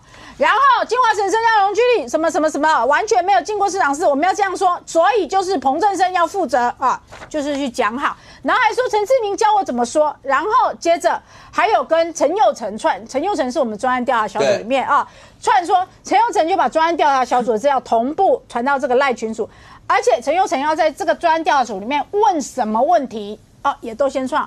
所以对北检来说，他当然认为说。你们就一直在串啊，所以北检在这一次的这个庭里面才会说，柯文哲的工作环境就是犯罪环境啊。所以我之前曾经有觉得说，法官也很奇怪，你如果因为政治压力、群众压力，你可以放柯文哲嘛？可以呀，那你继续羁押。这个沈静晶啊，没有人会声援沈静晶嘛，对不对？你就羁押一个，不要让他们。欺负我没有小草在身边，也不是，然后就这样子吗？那你要让他们串嘛，你要隔离嘛，你就羁押部分嘛，对，你就羁押部分嘛，哈。对了，对，我觉得我这样是有一点欺软怕硬，没错啦，哈，对。可是你现在这样子确实会增加他们彼此串，因为从这个起诉书里面，我们发现民众党很多舆论的攻防是在柯文哲被羁押之前就定调的耶。好，譬如说这个要把高雄国宾的容积率扯进来，譬如说要把木可的这个斗内的小物要用小英商号来类比哦。你看陈世涵4个月后，陈世涵被这个前几天说小英商号也是这样，前2天柯文哲在这个接押庭里面说啊，小英商号阿扁工厂也是这样，他是被羁押禁见4个月的耶，他怎么会知道说啊前2天拎陈志涵嘛是公赶快，这可见就是这个羁押禁见没路用嘛。来，年轻人，为什么你觉得为什么北检非要再度申请抗告？我个人觉得不管怎么样，虽然我觉得难度高啦，但是我觉得至少它是一个动作，或者是说让柯文哲在法庭上继续来攻防，讲一些话，像他上一次昨天就可以讲出他要辞党主席这些，还有提到这些对话，所以我认为啦，就是说这是一回事。可是我比较好奇的事情是外面的声音，就是说，当然其实如果我们都看完厚一本嘛，可是其实如果你仔细看指示书，他在今年8月的时候他就已经跟陈佩琪讲，就是要把它做成是政治迫害，因为他今年5、6月已经开始被调查这些案子，然后包括政治献金嘛，所以现在当柯文哲都已经对着他的太太说这是政治迫害，然后外面这些党公子都做政治迫害的时候，小枣也发动了。小枣不是走到地检署去抗议呢，小枣开始在网络上去提到，因为我们刚刚提到橘子嘛，橘子这个很重要的角色，小枣怎么讲？他说，因为提到那个最关键的那张纸嘛，金华 Orange 出国嘛。那柯文哲不是也在庭上啊，所以让他出来庭上，就是他会讲一些。老师教大家一下 ，orange 对跟 orange 到底差别在哪？好，这里面其实有个词，大家知道，现在小枣说，橘子 orange 啦，用英文来讲 ，orange 其实指的是柳丁的柳橙，咱台湾一款柳丁，皮比较粗，比较厚，比较难剥的，可以叫柳丁，好，柳橙 orange。那如果一般我们俗称的那个叫做有一种叫做 mandarin。蛮大的 Mandarin Orange 就是皮比较松，很好剥那种。我们常常讲在感冒的是安呢，这是一种。然后在这个品种里面有一个比较小的，叫做 Tangerine 就是也是类似那种橘子的品牌。然后所以小枣现在开始讲说，橘子应该是 Tangerine，或者我刚刚讲的 Mandarin， 但是就不会是 Orange 是柳丁。好，这是重点来咯。这里我们先看右边，这是那个小牛，就是柯文哲的前幕僚。小牛讲的，他说他秀出他跟橘子的那个赖的那个，就是这是橘子的那个赖的那个封面，他自己就括号说橘子括号 orange 啊，所以他是用这个 orange 这边有一个对不对？然后我们来看左边这一位是谁呢？这是陈崇嘉，这是彰化县议员，他是之前民众党的议员，然后退党的。然后他在里面他都提到一件事哦，你看他跟橘子在2023年1月4号的对话，你看最下面，好，他说 Hello， 就是这个陈崇嘉议员，当时还是民众党的议员，他说。主席很忙，所以跟你说一下，跟橘子说，基金会从事政治活动是违法行为。如果因为这样的话，那国民党跟民进党都这样做的话，我们就跟着做。那很抱歉，我会退党哦。有些事是原则。他以一个民众党籍的彰化县议员的身份，要请橘子转告主席。那你看他的对话上面也是橘子这个头，所以这里可以证明橘子就是 orange。所以柯文哲凹说什么？就他小草凹说他的橘子是什么 tangerine 或是 mandarin， 那你就是凹。可是柯文哲没有这样，他只是在告诉你我写错字，我把 orange 写错了。教练，我们台湾的医生写病历用什么写？英文啊，英文写。台湾的医生，而且是台大医院的医看不懂生，医生写的英文。所以小草很厉害，他们还有人在柯文哲的那个粉丝后援会里面怎么样？他自己去写，他说因为医生都喜欢写英文，所以他就写了这个纸条。好 ，arrange， 他用 arrange， 然后因为撕碎，因为剪掉说是在垃圾桶里面找到撕碎，所以他把它拼成，你看下面有没有像 orange？ 小草说就是这样，他说北检我们要看字条，你把字条秀出来，不然我们不信。但是他说他要安排佩奇出国也不对啊，对啊，而且你为什么为了金华城要安排佩奇出国？而且你看左边的小草们还是说什么？我也是不要再选了。台湾人不配拥有柯文哲，第一句话。OK， 然后下面讲说，大不了随便啦，大不了被中国统一。下面写真的宁愿被统一，然后这大家就小草说宁可被统一，他们也要救阿北。那我现在讲的是说这件事情啊，就是说，当然小草要救阿北，你有的方式。可是我已经跟你解释了，现在那个徐子瑜橘子的 LINE 的账号就是 Orange， 所以你不要去跟我扯什么 Tangerine 跟其他 Mandarin 都一个。然后第二个呢是说，我刚刚讲这一位陈崇嘉他也被出征啊。他讲出这件事以后，他也是被网络就是被出征，因为他就说 Orange 就是橘子嘛。就陈崇嘉后台很硬的，那边公公，因爸爸他爸爸是陈朝龙前立委，他妈妈是前立委游月霞，他在彰化已经连任4届议员了。他前面3届都是用无党籍，只是这一届用民众党。可是也是因为这件事情，后来他退党，所以后来彰化本来民众党有个党团就是要退党，所以我最后要讲一件事情，就是说小草冤有头债有，现在很多网络这些讯息嘛，其实。你说赖清德要追杀柯文哲，我觉得你们在从政治上来讲，你们错了。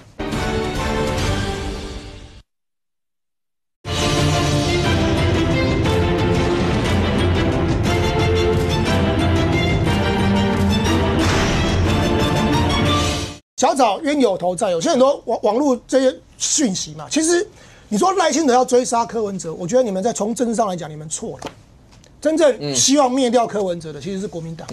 你搞清楚这件事。所以是朱立伦要追杀柯文哲，不是这样讲。我的意思是说，你自己看哦，从最早告金华城的，其实是我们的苏慧议员跟那个不是我没有去，他没有告，周小平告，他是周小平，你是抽签抽的，小朋友不要以讹传讹。然后那个提供资料的是蒋万安市府，这些资料，所以其实金华城案子原本就已经在讨论，可是为什么检调没办法办？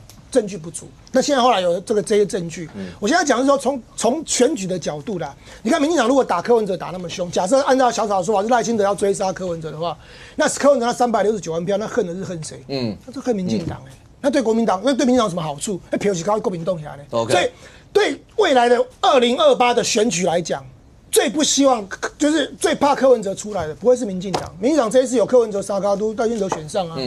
所以是国民党最想消灭他，所以冤有头债有主，不要再去扯说什么赖清德要追杀柯文哲。我想从政治上来讲，追杀柯文哲对赖清德有什么好处？北检那2度提了抗告，那提了抗告以后，高院会做什么样一个裁定？大家很快会出来。大家也在看着，那接下来会怎么样？而不管高院怎么样的裁定，这个案子反正司法诉讼是一路往下走。那往下走以后，对国内政坛又会有什么影响？你一定会非常的密切的观察。但除了这个以外，全球在昨天大家都注意到的新闻，真的感觉到非常非常难过，因为在韩国的是济州航空，然后济州航空的客机失事了这件事情，任俊只有2个空服员幸存，其他的都罹难。而且它是已经到降落的那个时候，顺位跑道的一些的问题。现在当然有很多的这个揣测了哈，因为想说机上的2具黑盒子都已经找到了，但是判读可能需要一点时间。鸟击有这么严重吗？应该是说这就是外界现在在质疑的地方啦哈，因为一般来讲就是说我们现在飞机在机场的降落程序都有一定的 SOP 嘛啊。那这一次其实大家会看到这个事件之所以这么严重，是因为它的整个的起落架完全没有降下来。那如果在它预定的 check 点的那个高度上面来讲，事实上很多时候我们会发现到起落架是很早就先下来的。所以到底是为什么那个状态下，是因为鸟击造成起落架没有办法放下，而导致它必须用机腹着地的方式一直往前滑行啊？那这是一个质疑。所以今天开始有一些这个曾经担任过飞行这个机师的人哦，有质疑说是不是因因为在鸟击的那个过程当中，它的机师有没有可能出现人为上面的疏失？例如没有按照所谓的降落的检查程序，然后去确认它的起落架有放下来啊。那当然，这个事件之所以这么大的一个原因，有一个说法是说认为说它的整个的这个机场的跑道过短。而且它其实原先在跑道的末端应该有一个机制哦，就是说它的那个跑道的混凝土哦，在末端的时候，事实上会是一个比较软质的混凝土。也就是如果我今天真的遇到状况的时候，飞机的重量压下去的时候，它的机轮哦那个位置可以透过这个土往下压，所以就等于是达到缓冲的效果。但是因为说那个跑道是不是在维修当中，所以变成是那个机制也没有用。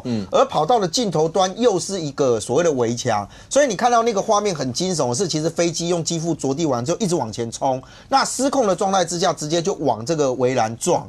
那这个里面当然会有很多的讨论啊，比如说我刚刚提到说，第一个就是说它的是起落架到底是因为鸟击，因为如果是鸟击造成发动机失效而没有办法去联动起落架，它有2具引擎，它的引擎的动力是可以移转的，应该还有对啊，对。那如果没有人为放开这个起落架，其实是可以的，甚至你只要把那个门打开，那个起落架很重，它会自己往下压下去，那都是有一个防堵的机制。但这些事情都没有发生嘛，都没有，就会看到那个状况。还有一个是因为它的机上现在看起来，我看到有一个飞行员讲是说，他们其实飞机如果你正常按照一般程序降落的时候，机上都还有备用的油料。OK， 一般来说，除非是说我今天这个在空中就遇到状况，那我可能爬升到一个区域之后，把机上的备用油料放掉，但它没有，所以它最少机上应该有45分钟左右的备用油料。那这一次一撞上去完了之后，你看它整个大火燃烧，就是机上的油料整个往上烧上来啊！当然，我觉得这件事情是会让大家觉得，因为这个济州航空这2天又有包含到起落，还有另外一架飞机的起落架也是出问题，紧急飞回去金浦机场啊。那你说这个事件是不是容易发生？包含到现在有人去看它的整个的降落程序哦，因为一般我们飞机起降的时候有一个东西 flap 一定要放哦，那个叫襟翼啊。那也有讲说，就是有人看他那个图是讲说，它的 flap 其实并没有放下来。那你没有放下来的时候，飞机到底是在属于一个什么样的一个减速的状态？因为其实如果你今天在空中你要下去的时候遭受到任何的状况，一般来讲你真的没办法落地的时候，就是往上拉高，你就是油门加上去往上飞上去，然后你可能到一个地区盘旋，让地面有机会做因应。过去我们看到所有的机场里面，要么就是帮你喷泡沫，不嘛就是这个消防员什么什么，大家备便这。可是这一次里面是完全没有，也就是那个1分多钟的时间。后来看到你看到这里面的这2个对话记录现在流露出来一个是在上面的这一个是机上的乘客跟他妈妈讲说，因为机翼卡了鸟，意思就是说撞到鸟但比较特别的是什么，你知道吗？他说机长突然开放让大家打电话，对。也就是我们一般都是一定是落地完了，噔那个声音起来之后，你才可以开手机，而不是机长告诉大家讲说你现在可以打电话。他是有预感，觉得过不去了。就那么短的时间里面就是说你还要开放，而且你看到这个的对话，他是说什么？这个女儿其实有打电话给妈妈，但是妈妈没有接到电话，所以他说因为你没接，所以我用留言的方式。而下面的这一个留言其实也是就是说在那个时间点里面，大家开始在通知了，所以是不是只有现在讲的那1分多钟的时间，还是事实上机长发现状况的时候其实更早，而没有做了一个更妥善的处置？因为如果从地面拍摄到的影片来讲，确实它的这个机翼的部分是有火光出现。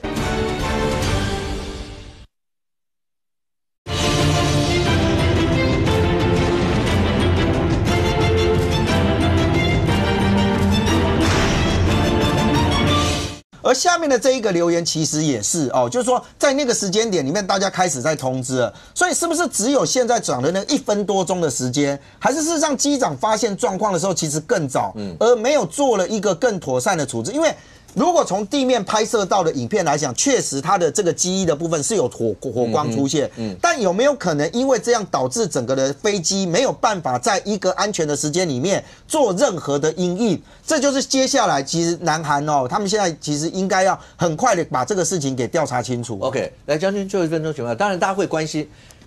这个架班机媒体上报道，前2天也有飞来台湾。OK， 那但不管怎么样都不希望看到最后是这样的一些的结果。当然也有人回头再检讨，我相信每个机场发生这样的事情，每个航空公司、每个机场大概全部都会做安全方面一些的解释。一定。那我们的松山机场的跑道其实也不长，比它还短200，比它还短一些。对，那还短。我有看媒体上，我们的双方讲有刚刚任俊讲那个缓冲的一些的设施，对，全部都会有相关的这些，对，所以不是单纯跑道长短与否的一些的问题。我讲那个设施哈叫 EMAS， 我们双方讲花了4亿去筹建 ，OK， 就是在机场的最尾端，它有一大片看起来一块一块一块，其实它是软的，它是软的，但不会像我们跳沙坑那个沙坑那么软，但它是软的。也就是说，你的飞机前面那个机鼻那个轮子下来的时候，你只要碰到它，它会一段一段的拉扯你，它会让它陷下去，陷下去又不会让飞机翻覆，会限制你，就等于把飞机拉住。对，就等于说它一段一段透过，但是那个 EMAS 哈，你只要被用了一次就要补修 ，OK， 它整个会把你扯掉嘛。那但是南韩这次他们正在维修，其实也有一些专家讲，即使有用处也不大，因为它轮子没放下来，它的轮子没有放下来，因为你的这个机子飞机的轮子放下来之后，它才有那个阻力。你是机腹，它就跟船一样啊，飘过去。所以说这一次的航安跟机场的安全设施有没有关？当然有关，但是对于机长还有机组员的临机处理问题更有关系，因为有的韩国媒体还报道说，在飞机上机长就已经广播了，请大家赶快简讯传回家。对，那这多么恐惧啊！这可能是最后一通电话那么你有时间叫大家传回家说，我可能最后一通电话，我可能再也看不到你了。你还没有想尽的办法通知地面要用什么方式来救你吗？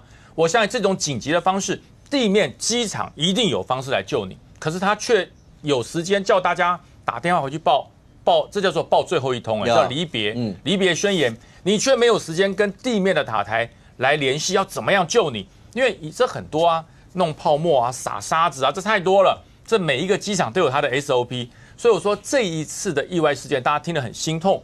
但是呢，每一个机场整个所谓的平时的演练、紧急状况的处理要更周延，才能够杜绝意外。当然我相信每个机场，尤其在台湾来讲的话，大家非常重视像这样的一些的安全。那真的因为鸟击吗？或是还有其他的一些原因呢？鸟击对于飞行来讲的话，应该不是很罕见的一些的状况。那大家都会想办法要解决这样的一些的事情。我不知道你这几天大家在媒体上会看到。全球最有名的一个案例是大概2009年那个哈德逊河沙利机长的那个案例，那个案例也是鸟击，它起飞以后没多久就发现引擎鸟击，而且引擎全部都失效。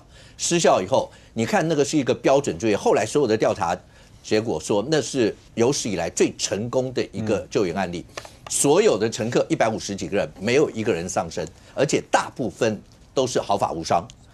而且你看那个过程，你就不得不佩服那个机长。当2个机翼全部都失效，引擎都失效的时候，他一路飞，塔台一路跟他讲，你现在转哪一个机场？他跟他说不可能，我到不了。塔台跟他说最近的还有哪一个机场？你要不要转多少下去？而且马上塔台你可以都听得到所有人的讯息，塔台马上就跟那边的塔台讲，全部都清空，然后包括几号跑道几号跑道，然后都可以用。那个沙利机长他在过程当中就只跟他们说，来不及。我都不可能到那些地方。他说：“那你最后怎么办？”我准备降落在哈德逊河。然后旁边人所有的人都愣住了，因为他们觉得降落机场才是对的。可是他的经验判断告诉他，他只能够在那个地方可以保住所有的乘客。然后中间过程，包括所有的救援机，包括飞机或者什么，还有飞机盯着这架飞机一路看着飞，告诉塔台他现在状况怎么样，他开始往下坠，他现在位置大概在哪里？所有的人全部都看着那架飞机，然后一路的配合，最后。他们为什么担心它不应该降落在河？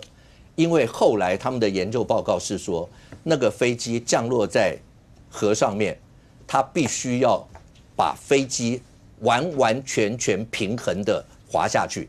它只要稍有一点点，那整个飞机就是栽下去解体，所有人就没了。所以它的技术也够，它是整个飞机一定要非常平的整个滑下去。他真的就是做到这样，因为飞机只要平平的摆在那个地方，它要过好几个小时它才沉下去。中间过程我刚刚跟你讲，包括所有的救援机，包括所有的人，全部都盯着，所有该配合的全部都在旁边，然后就等着只要一下，所有的船啊什么全部都上去。154个人，没有一个人上升，然后几乎都毫发无伤。那次是最成功的一个案例，但是那个案例显然没有办法复制在这一次，那让人心痛的一个结果。但是这一次，在未来所有的我相信全球的航空公司跟机长都会从这里面，从这么悲痛的一个经验里面去找出未来看怎么样能够尽量避免这样的一些发生。那今天现场非常谢谢所有来宾，也非常谢谢观众您的收看新闻妹妹，我们明天见，拜拜。